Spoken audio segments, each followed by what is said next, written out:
Okay, welcome back. I'm just going to give you a quick, I'm just going to give you a quick overview of the data and the applications which are in the notebook, just so we're all on the same page.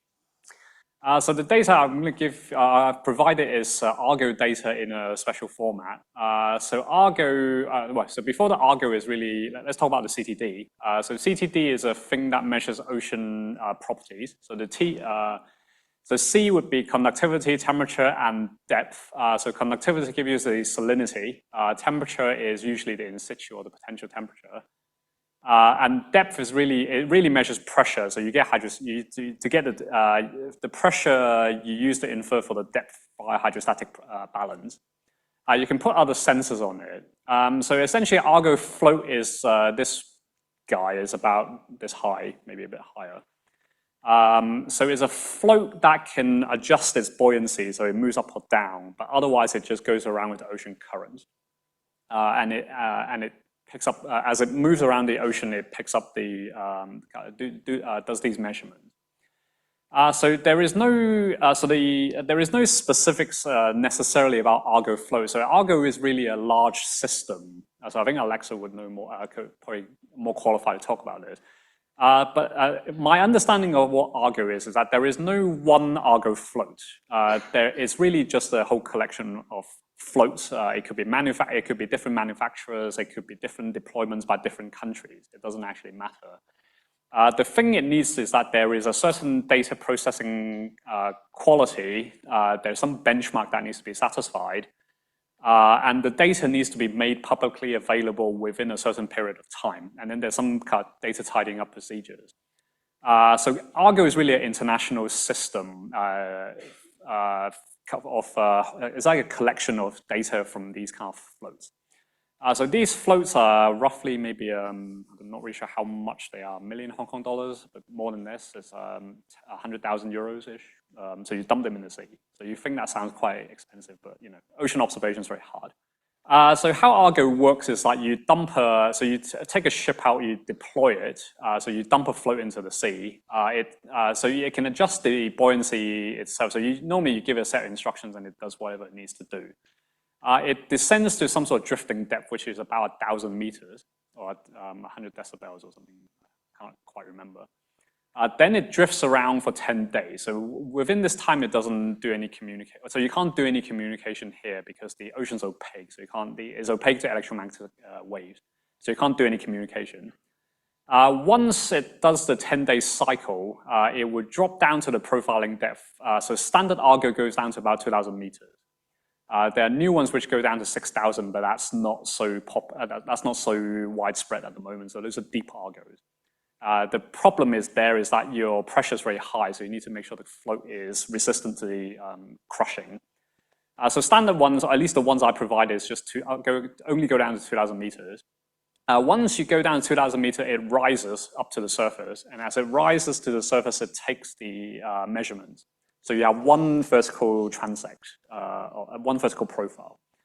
Once it gets back to the top, it can communicate with the satellite. It sends the data back to some sort of data center for it to be automatically processed or to be processed in some way.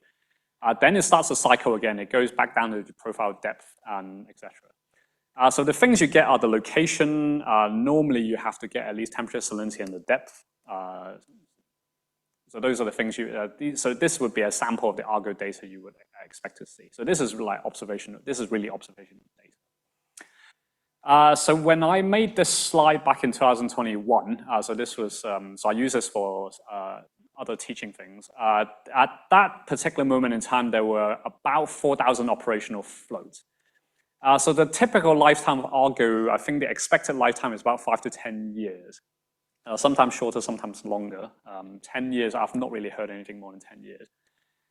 So the idea was to continuously have about 4,000, 5,000, maybe up to 6,000 floats operational at any single instance in time. These things are not cheap. You can't just dump, you're essentially dumping a lot of money into the sea. And usually you don't recover these things. And another point to make is that even though from the dots here, it looks like the ocean is very well sampled, it's not. You have to remember Argo floats are like about my size. The ocean's very big, so the dots are really fat here, essentially. The ocean is still in a very undersampled regime. All right, so the data which I provided, so the collection of data within what's called the ZAR format here. So I processed it in the ZAR format. Oh, actually, GM did, I didn't do it. So here there are 300 points in the depth. So as it comes up, there are 300 points in the vertical. There's about 130,000 profiles available here. The variables per profile is latitude, longitude, and time. So not for the purposes here, I don't normally talk about time. So the data is ungridded, so it's not in a standard grid. So you only have it indexed by the profile. But the longitude and latitude is you have to do this through a scatter plot if you want to know, if you want to do a global coverage of this. The variables which are given is, well, the ones I am sure of is practical salinity. This would be potential density reference to sea level, and this is potential temperature, probably. I don't actually remember what this one is. There's some other attributes I think you can look up. So for this kind of data, this kind of data format, I think initially it was available in, suppose it would have initially been available in CDF format, and then it was converted into ZAR format. You would open this through the package Xarray. There is a little minor complication you have to be a bit careful about when you open this with Xarray. So you need to download Xarray, and then you need a little bit more than that to do stuff with it.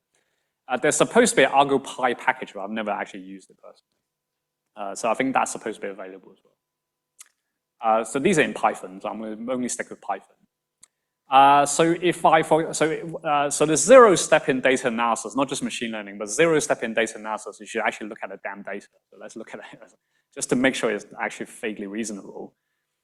So here what I'm showing is the temperature and salinity, I guess is potential and practical salinity at 100 meters depth. So this, and I've dumped everything in, so I haven't separated this by time. So you can think of this as some sort of average. But the main thing is to show that this is actually giving you something vaguely reasonable. So it's at depth, so the temperature is a little bit less. So it's hot at the equator and cold at the poles, which is what you expect. The salinity parts are high around here, and it's high in the Mediterranean as well. But there's very few points in the Mediterranean. So one thing you could try, you have to be a bit careful if you do try this. So this is ungridded data, so you can try and do some interpolation on it. You have to be a bit careful with doing that. So usually if I do it, it kills my laptop if I don't do it carefully. Okay, so two examples, clustering. So this particular one, what I've done is I've colored all the data by my own expert knowledge. So I just did this geographically. But if you want to cluster things by water mass, then you probably want to put it, you probably don't want to, it's not necessarily the geographical distribution you care about, right? It's really the water mass properties you care about. So if you do clustering on this, it will not necessarily give you things which are of relevance. So what you probably want to do is you want to do this in TS space. So if you plot the collection of data in temperature and salinity, so you have this particular distribution. So the previous coloring, I just mapped it into TS space this way. So what you notice, for example, is the North Atlantic tends to have slightly warmer and saltier water, which is kind of what you expect, at least at the surface. And then the Southern Ocean water is somewhat different to the Arctic and etc. The idea would be one hypothesis you might have is like, if you do clustering, is it actually going to pick this out? Okay, so the algorithm the simple algorithm I'm going to describe is what's known as k-means. So k is a number that you can choose. So what you do is you start with a point cloud. You throw down 3 points. So you call this the centroid. And what you do is you color the points which are closest to your centroid. So here is it's k equals 3, and I'm throwing down 3 points. And then what I have is I colored so the green are the ones which are closest to this triangle. The blue is the points which are closest to some other centroid, and then there's the red thing. So you throw down, you guess at the 3 centroids, you color the things depending on the distance, then you compute the new centroid, change the colors, compute new centroid, change colors, and then at some point you get to some sort of local minimum. So this converges fairly quickly, and you can convince yourself you could probably write this fairly quickly in about 50 lines of code. The computation complexity comes from evaluating the distances. So here you need a distance measure. All right. So it's always also good to know when certain algorithms fail. So I'll give you an example where k-means actually fails completely. So here, if I do this kind of ring type data structure, another example would be what's known as a Swiss roll structure. So the Swiss roll structure looks like a spiral. So if I have data that looks like this, if you do k-means, it doesn't respect this. It will start pulling everything apart. So just like if you do k-means on this one, it will not respect the fact that this is in a ring structure. So there are other algorithms which respect. So in this case, what's happening is that the distance that you're defining is not necessarily the relevant one. There are other geometric and topological measures that you can use instead. But for this one, it doesn't matter. We're just going to do k-mean. If you do standard k-means, then what it's going to pick out is going to pick out these 5 clusters, which is actually not entirely. If you do this in TS space, that's what it's going to give you. So you can try this for yourself. Then if you do this and you map it back into the geographical space, then what you find is you've got the high latitude, subpolar waters, and then there's some tropical stuff, but there is a slight difference at the eastern boundary.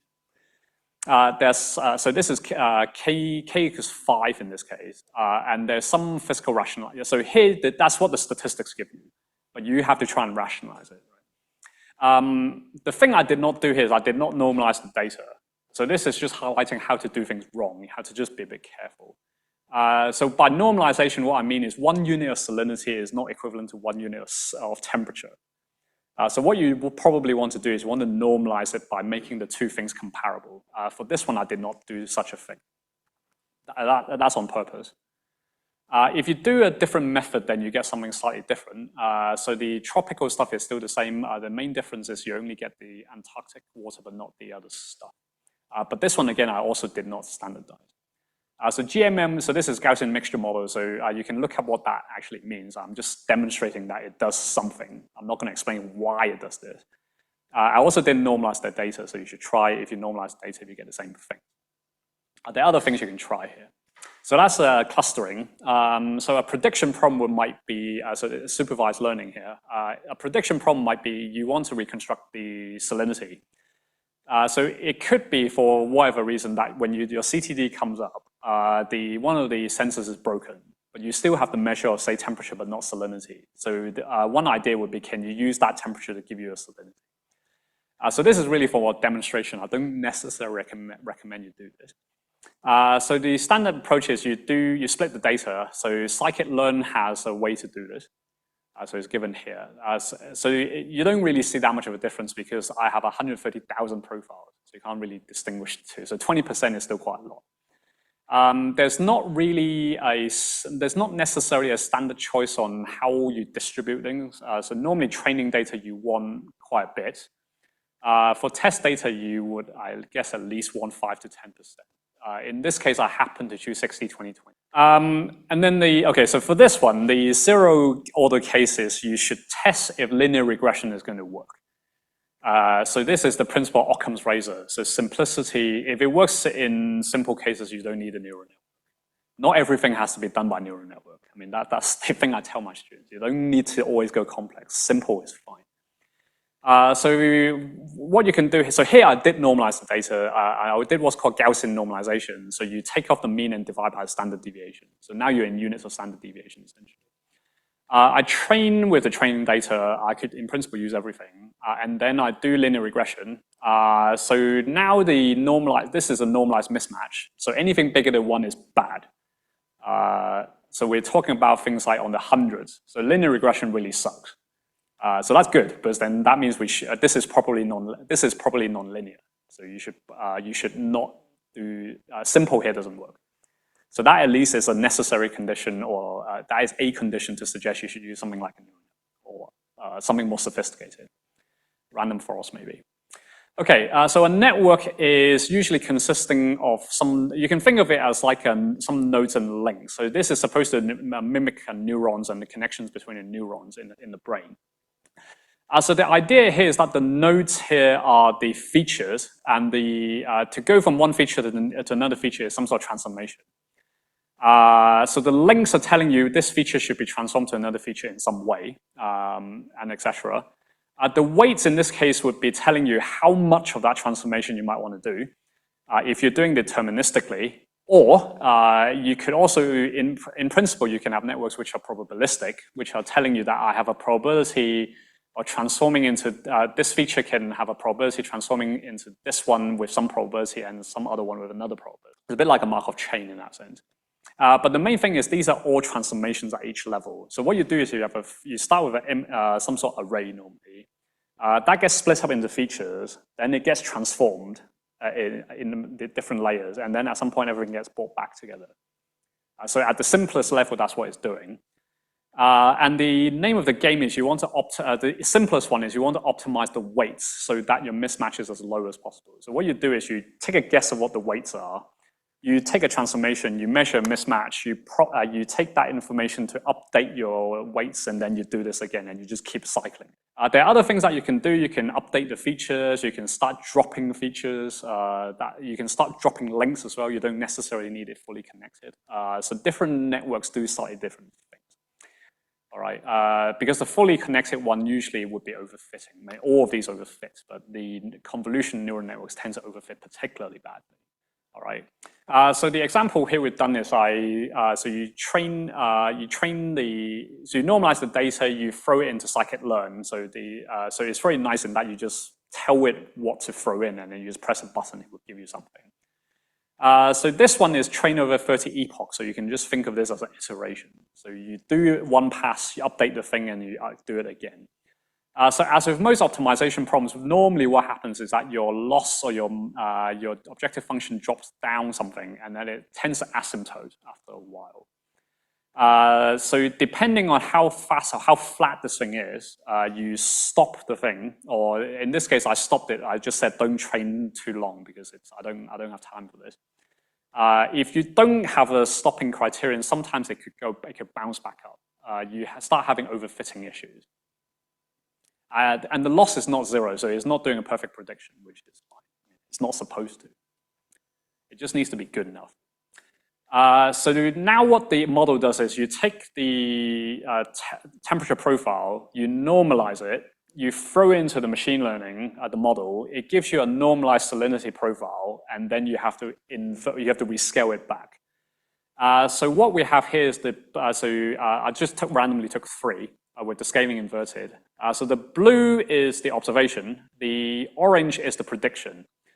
So what you find here, at least from these 3 samples, is that within mid depths and at depths is okay. There's nothing below 2000 versus because there's definitely nothing below 2000 versus Argo. Argo doesn't go below 2000 at the moment. The data I give you doesn't go below 2000. There's a bit more change at the higher levels, but generically it has some issues at the surface. It's really predicting some sort of mixed layer type approach, a mixed layer condition where your gradient is very weak. So this one is okay. This one has some issues. This one is doing something. This one's doing just something completely weird. You don't really expect a salinity signature that looks like this. So the machine's gone a little bit insane here. All right. So this is a summary of the losses. It's kind of prudent to do some kind of background statistics on this. So what I've done is I did a prediction for every single one of these, and then I averaged out the loss. So this one is telling you the loss is the lowest here in the mid depths, so you're good. At depths it has issues. At the top is pretty bad. So this seems to suck pretty bad at the surface. I forgot what this one is. So this one is telling you how many of your, is a probability distribution, as a histogram of your loss. So this one is telling you most of your profiles are fine, but you have you have a small probability, but you have large tails essentially. You have some tails that you have to be careful about. So this one is telling you, so the darker colors are telling you where it's bad. So it's particularly bad in the Mediterranean. And then there's some other isolated case, so it's not great in the Bay of Bengal either. So Mediterranean, you can kind of see why it would be bad, because there's not that many samples. And it's a fairly large deviation from the mean, so that might not be unexpected. This is having that different depth. And a particularly bad case is when you have so this is a particularly bad prediction. So you can tell I don't, my feelings on machine learning on this. You just have to be careful about it. So this one has lots of gradients, which is probably not that physical. So one possible approach is you can do, so here when you take the loss function, I just took it to be a root mean squared, right? So, but there's nothing stopping me adding extra things to say that I want to penalize gradients in salinity. So that's what you would normally do in optimization type problems. You would just say, I choose my, I have my measure, but I also have some prior information. So for Bayesian sense, I'll give it a prior probability distribution. And here I would say, I don't think I should have that many gradients. You could do that, but somehow in the machine learning that doesn't, literature, that's not done so often for some reasons I don't entirely understand. But that's what I would have done. I'll just finish this and then we can take questions. So the notebooks give you a prescription of this. So there are different ways to read the ARTO data. So I only give you one way, that's not the only way. There are different algorithms to try, there are different questions to ask, give you some suggestions of questions. There are different features to add. One of the things which I've worked on quite a bit recently, a little bit more recently, is essentially defining features by topology. So I've been doing a little bit of computation topology recently. So data ultimately has a shape. So the idea is, can you use that shape as a way to distinguish different processes? So for example, noise might have a shape, but then a periodic signal might have a different shape. Can you use that to say that one thing is it's more likely to be noise and the other thing is not likely to be noise? That sort of thing. So that's actually been picked up quite a bit since mid-2015 or so. But as we start now, we have very efficient algorithms in computation topology. So it's been used a lot in things like gene discovery, in MRI, I think is another one. So that's something which has not really been touched on in oceanography and atmospheric. Atmospheric somewhat, but not in oceanography. So that's something possibly of interest. So that's all my slides. So thanks for your time. And yeah, any questions? Can you hear me? Yeah. Kind of a trivial question, but I was just wondering, the salinity predictions that neural network gave, the only input was t as a function of z, so a vector of all the t, or did you also provide latitude and longitude? Nope. Nope. That's pretty good. I would It's not the worst. So that's something you could try, right? You can give it extra information. Yeah, because it had no information about where on the globe you were. Yeah, that's right. And the linear regression you did before that, the one that you used to inform your decision, that was also trying to estimate a profile of salinity given a profile of temperature, or it was trying to estimate one value? Yeah. Okay. Okay, no, it's the whole profile. Okay. Yeah. What happens if the profile which you get then is unstable? Can you put a constraint somewhere in your So network? if the profile is, if your network predicts a salinity profile which leads to an unstable profile, and this is not physical, so how can you implement constraints and physics here? the way I would do it is so the first thing I would personally try is to do it here. So I would probably choose a loss function which penalizes very strongly on certain, depending on certain conditions. So if I were to penalize gradients, I would add an extra term which is computing. So I would add something like df of xi d something. So I would add a gradient term here, positive definite probably. So normally in optimization, this would be like what's known as a Tekhanov type is a regularization. I suppose if you were to want to penalize predictions based on, say, stability conditions, then you would say if you have if you predict a density that has an inversion, then you would say you would have zero. So I guess you would. One thing you could construct is a cost function that is, if it's giving you something which is good, is 0.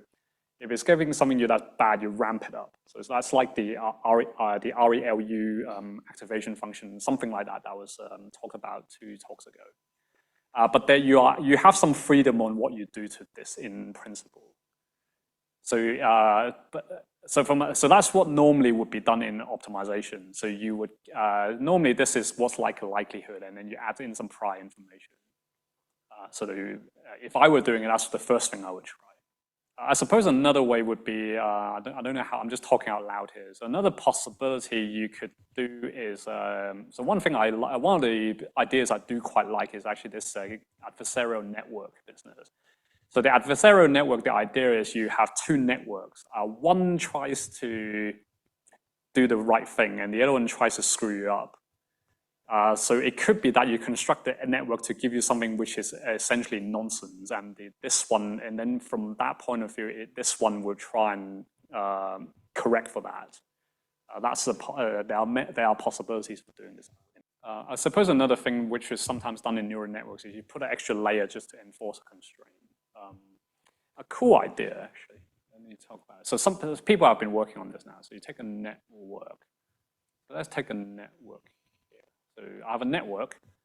So the layers here is just some transformations. But in principle, one thing I could do is I could add an extra layer, and this layer is a GCM.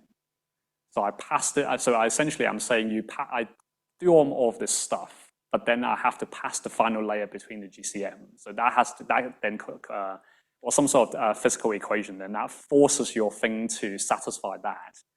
The problem, of course, the computation and the algorithmic issue is that in the network, it's very easy to so what you want to do is you want to propagate information back.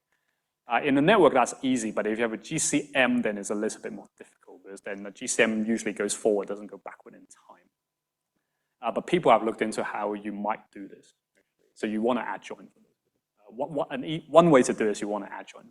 But that would be one way to enforce the physical constraints.